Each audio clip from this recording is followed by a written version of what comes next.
කොල්ලා උඹේ බඹරා අල්ලගනි. ආය යව්වා එකේ. මං කිව්වා නේද? ඕන දේ නෙමෙයි කරන්නේ. මේකේ ඉන්නේ උන් කුලප්පු වෙච්චාම යකෝ බණ ඇව්වා කිද? ආ රෙද්දක් උඩ යව්වේ.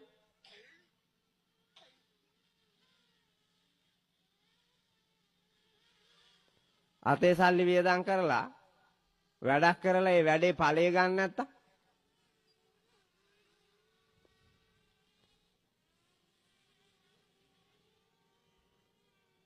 මේ මිනිස්සු කෙලස් බරයි. ඔක්කොම කෙලස් බරයි. ඔබ ඇත්තටම උඩනේ බැලුවේ ඔක්කොම. බෝධිසත්වයෝ වාගේ වීරිය පාරමිතාව වඩලා හිත එක අරමුණක තියාගන්නට පුළුවන් මට්ටමේ හිටියා නම් උඩ බලන්නේ තුනුරුවන්ගේ ಗುಣ අදහාගෙන සද්ධර්මයේ විශේෂෙහිම ජීවිතේ ගියත් උඩින් කඩාගෙන වැටුණත් ග්‍රහලෝක ආයේ කොහෙවත් බලන්නේ. හැබැයි මේ අල්ලපු ගෙදර එක කෙඳිරි ගාන එකේ කුණ හොයන්න ඇවිදින මේකලා මේකගේ බඹරා උඩ කැරකෙනකොට තවත් කුලප්පු වෙනවා. ලෝකේ දියුණුයිනේ. දියුණුයි.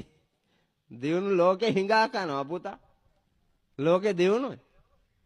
දියුණු ලෝකේ හිඟා කනවා. වල් වැදිලා. ඔය ඕන් නැති හරුප ගෙනල්ලා අමුන්නලා තමයි ඒ.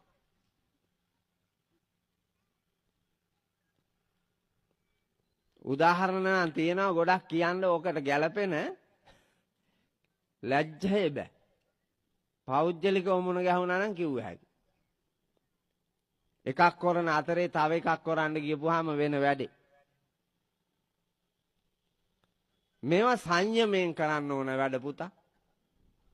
ධර්මයේ ශ්‍රවණය කරනවා කියලා කියන්නේ එක අරමුණක හිත තියාගෙන ඇහෙන දහම් පදේ මනාකොට දකිමින් බලමින් විඳිමින් ග්‍රහණය කරගෙන තමන්ගේ ජීවිතයට බද්ධ කරගෙන ජීවිතයේ තියෙන ගැටලු ලියා ගන්න, ප්‍රශ්න නැති කරගන්න, දුක් වේදනා නැති කරගන්න, යහපත් ඉදිරි ගමනක් තනාගෙන සැබෑ බොදුනුවෙකු වීමේ වාග්යයට යන්න ලේසි නම් පුතා මේකලා ඔක්කොම නිවන් යන්න එපැයි.